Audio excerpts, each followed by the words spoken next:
Welcome to another episode of the Loren Lahav podcast, where we're celebrating our 5th year of bringing you the most fascinating, coolest humans on the planet. You know, I am cruising towards my 60th trip around the sun, and I've discovered something really magical. The world is packed with even more incredible stories than I ever imagined. And every week, it's like opening a surprise gift. You never know who's going to pop into our studio. Maybe it's a tattoo artist who became a quantum physicist or a grandma who just climbed Kilimanjaro. We dive into the good, the messy, and the beautiful, sharing those awe moments, the epic fails that turn into beautiful wins, and the raw truth about owning who we really are. Because let's face it, life is way too short to pretend. So grab your favorite beverage, get comfy, and join our tribe of authentic souls who aren't afraid to keep it real. This is where wisdom meets laughter and where every story matters. Let's dive in. Welcome back. Oh my gosh. I think, let's see, how do I say this in a nice way? I think like you're the most handsome guest I've ever had on the podcast. So I think I kind of got a crush on you. Anyway, Darin, I am so excited to have you on today. I talk about in the podcast, you never know who's gonna come on. And I say, as I'm about to enter another decade, another trip around the sun, I just keep meeting more and more interesting people. And who knew that during COVID, I was gonna meet one of the most interesting people in my life who I can't wait to share with the world in March. So you guys have got your curiosity going about this amazing man. Darin, tell everybody a little bit of your background, and then we'll share a little bit of our backstory. Yes. Well, thank you so much, Lauren. That was an amazing introduction there. So thank you so much. Just to kind of give everyone, a little bit of my background. I live in Pennsylvania, but I'm originally from New Jersey, Newark, New Jersey, and I really have a passion for the arts growing up. And so, watching Michael Jackson, watching artists like Usher and so many different artists that I've grew up watching, I've always had that inspiration that came from them to want to get into things like dance. And so growing with that passion over the years, when I moved to Pennsylvania, that's when that passion grew even more as an artist. And then from dance, I just got into filmmaking earlier in my college years. Ever since I saw fellow filmmakers getting their cameras and working with them, being in front of the camera because they would always ask me to volunteer to be a part of their projects. And so I was always excited and one filmmaker in particular, she took me to like the studio environment. And that's when I got the bug that I wanted to really get into acting, into dance, and really being able to explore that avenue. And so over the years, gradually, I just started to continue to grow in my artistry, and I started to make connections and network, and then before you know it, I got behind the camera. So because I wanted to also learn that, and before I got into film work, I was a photographer. So I still do photography. So I do like portraits, weddings, and a lot of those different things, and nature and all those different things. And so got into photography first and then transitioned into film work. And then now I actually currently still work for the film company that I work with, Hayden Films, and I've just been able to be a part of so many exciting projects, community projects, helping at-risk youth to create their own stories and being able to teach dance to different kids in the community as well. So it's just a pleasure and an honor to be in this space and to be able to use my gifts and talents in a way that inspires others and impacts them in a positive way. I love that. Can you hear me all right? I love it. I'm just smiling. I don't know if you can see, but I'm smiling every bit of the way because I love your story. And my husband and I were just having sushi, and we were sitting beside this man who is a photographer, a commercial photographer. And we were talking about, I'm like, so what do you think the most important thing is, right? and we were talking about, lighting and contrast and just the beauty that we can find, whether it's in filming a like taking a picture of a hamburger or a portrait of someone. Anyway, I've always loved, I said, I want to just take another photography class as long as I don't have to take a test. Then I just want to make sure to take a photography class. But, you and I were brought together. My dear friend, Michelle Lanfranc, I was looking for some people to help me do some video work. And I had a big retreat that was planned, but obviously that mandatory paused a little bit, but I wanted to keep moving forward with this event.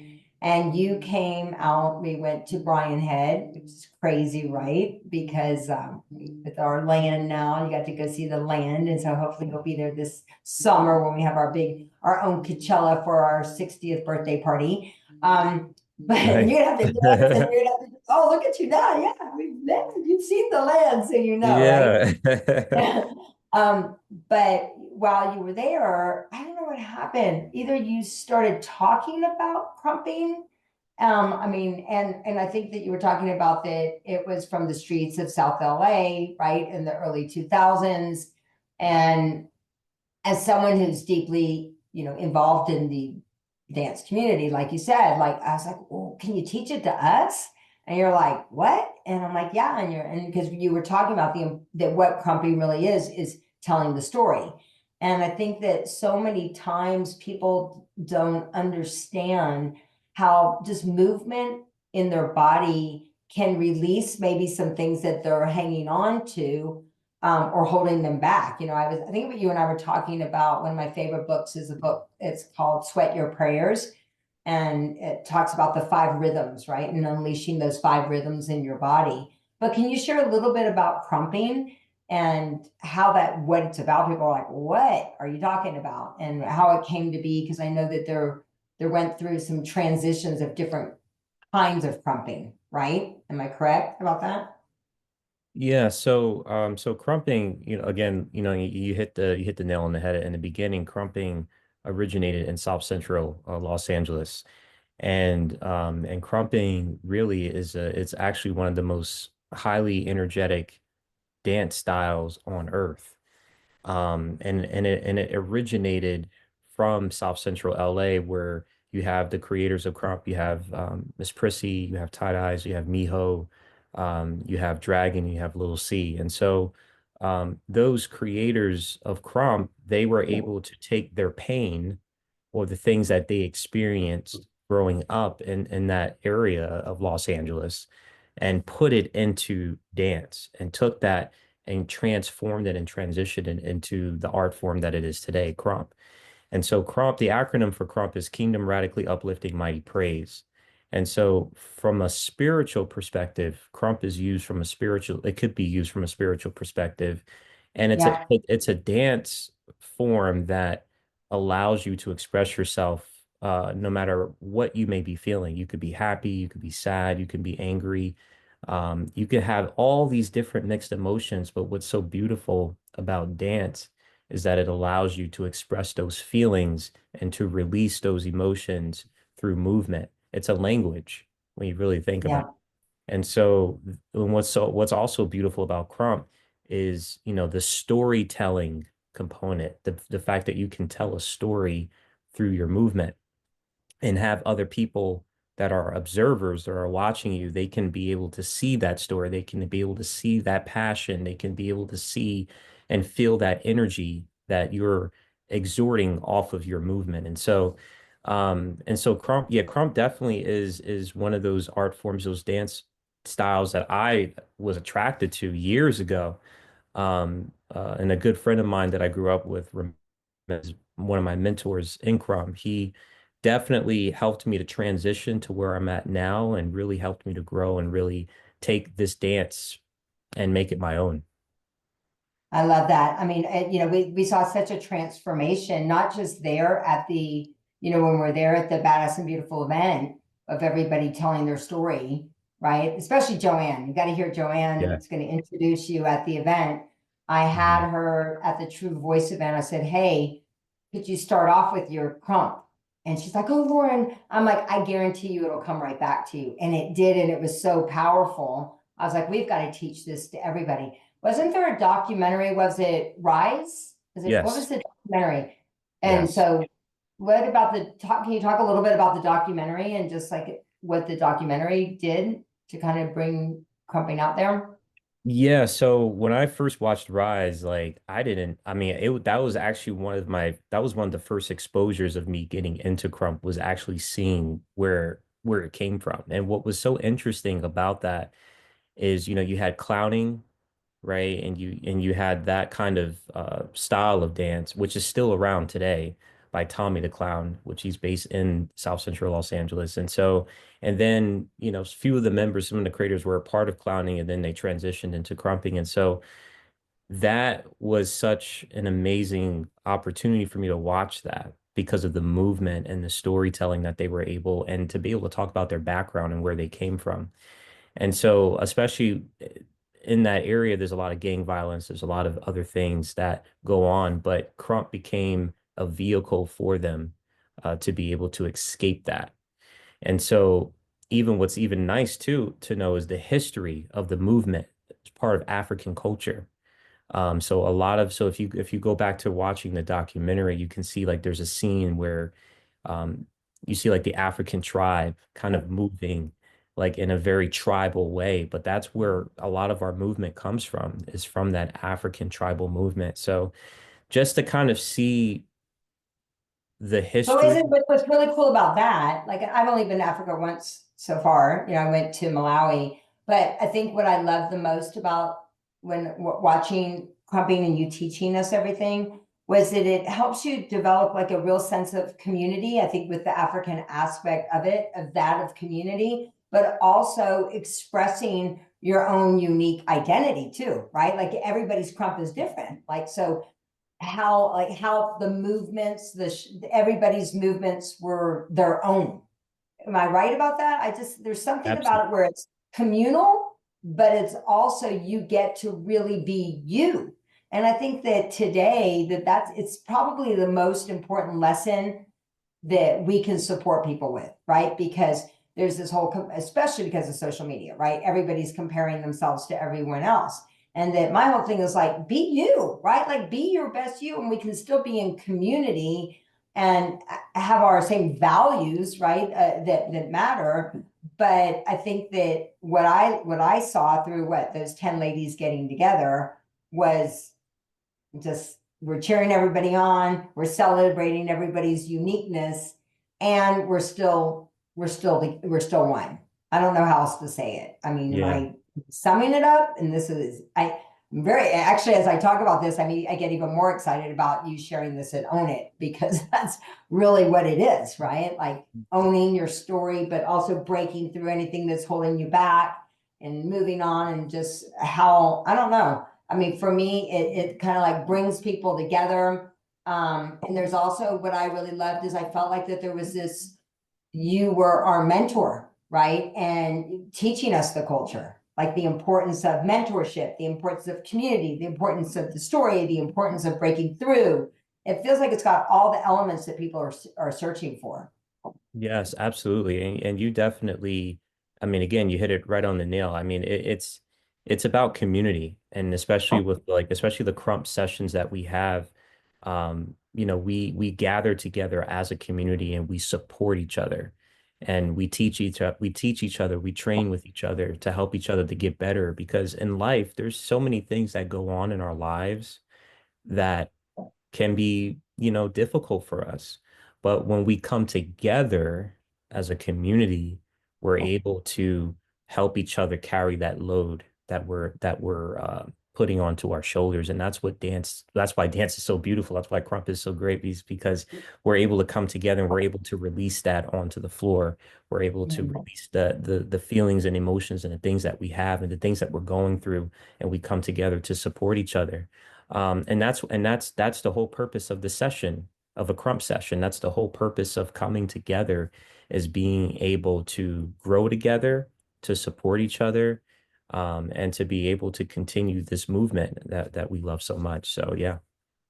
I love it. So you're going to be joining us. I'm so excited. I know we were talking about it last year, but honestly, I think that this is This is the year that you were meant to be here because it is really, I'm really focusing on the arts and the power of the arts, whether it be through dance, through voice, through, painting, through photography. That's really what this is about. I think I share with you, I'm from Asheville and that, I have a home right near the River Art in the River Arts District, and the River Arts District was destroyed, as you know. But being able to support my community back in Asheville and also to really highlight the arts here in Las Vegas. I know you're going to bring in some friends. What does it mean to you to own it? What does it mean to me when to own it? Well, to own it, I think about owning it is taking pride in what you do and being able to be you, be your authentic self, right? And owning it and understanding who you are and what you represent is what's important. I think a lot of people today they are very overwhelmed with um the anxieties or the feelings of not being enough, right? Mm-hmm. You are enough. I am enough. Joanna is enough. We are all enough, right? And so sometimes we get into this habit of thinking that, and sometimes the media, social media, and all this other stuff, they push this energy onto us to think that we're not, but we are. And so owning it and owning who we are and understanding that is very key, and that helps us to navigate through that, right? And so that's what it means to me. It's just understanding the value that you bring to the table, your contribution, Yeah. what you have done, reflecting on the positive things that you've done. Even some of the downfalls that you've had, the mistakes that you've made, learning from those mistakes, owning those mistakes and growing from those mistakes and helping others to not make the same mistakes that you made. Right. And Yeah. so that goes back to supporting each other as a community. So So that this is, you have lots of ladies around that are going to be around you. my mom, Lots she's of coming. ladies. My mom, she's coming. So Oh. So yeah. excited. So what, we talked about your mom a lot and the influence that your mom has had on your life. Could you share a little bit about that? And I know that that was a big thing for you to be able to. Oh my gosh, yes. My mom is a blessing. Like I tell you, Lauren. I am just thankful that I have parents that love me and that care about me and that have raised me to be the man that I am today. And my mom in particular, like she's the kind of woman that will go out of her way to help you get what you need, right? She does Yeah. she and that's why she's been at Tiffany and Company because that she's one of the managers there. She's been there for 25 years. And so she Wow. just celebrated her anniversary with the CEO who happens to own uh, Louis Vuitton, right? And so being in that environment and celebrating her excellence. And as a family, we went to New York and we just celebrated her years of achievement and the things that she's accomplished because she's worked hard. And that runs through my blood, that runs through my sister's blood, my brother's blood. And so we are inspired by her because of the loving example that she has set. And so and I just always try to be patient, loving, and thankful and grateful for everything that she does for us each and every day. So I just adore you. I'm so glad that God brought us together. And thank you, Michelle, for thank you, thank you, thank you. My final question before two things. One, what's one thing you do to stay true to yourself every day, no matter what? Dance. I think I know the yeah. answer. No, I mean, I think what there's actually quite a few things. Prayer. um, Hmm. Staying spiritually alert, staying close to God, that helps me to stay true to myself because that helps me to stay true to my standards that I live by and trying to live in harmony with that. So that's one. Two is, the arts, right? Understanding my brand, understanding the kind of message that I'm putting out there to just inspire others who are also in the same space as I am, or those who are just looking in from the outside, just inspiring and encouraging them in some way through the arts and just um, and just being authentic. And just contributing to society in a positive way each day by just saying thank you when someone holds the door, right? Or when someone does something kind for me, or or just being or just helping someone else with, if someone needs help with something, carrying in something, or someone needs assistance with some kind of video or photo work that needs to be done, and not charging them this crazy amount of money, and just trying to find something that's fair for them, that they can afford according to their budget. Just doing those kinds of things helps me to stay true to myself each and every day. I knew I loved you for some reason. I'm just, I have a sign. I might have said this on every podcast. Who knows if I say it, but I have a sign downstairs. You've probably seen it when you guys came over to my house, but it says, do the right thing every doggone day of your life. Just do the right thing. And then I notice I've never seen that there's actually a word on there. I've never seen the word until somebody pointed it out. And the word was, and I'm like, and so I've always said, it says, do the right thing every doggone day of your life. And on the sign it says, do the right thing almost every day. I'm like, oh my God, isn't that weird? I just blocked that out because, like, for me, it's like, no, not almost every day, every day, every day. Do something, right? Do something good. You can do something good. Like you said, whether it's holding the door for someone at the post office, or, like today, like this guy had a gazillion boxes. Who knew people were returning so much stuff? I mean, I thought it was like, whoa, what is up? I'm like, I thought Christmas was over, but it was all the returns. Anyway, how can people find out more about you? They're going to get to meet you. Those of you that come live, you're going to get to dance with Darin and be with him on at the Own It event in March.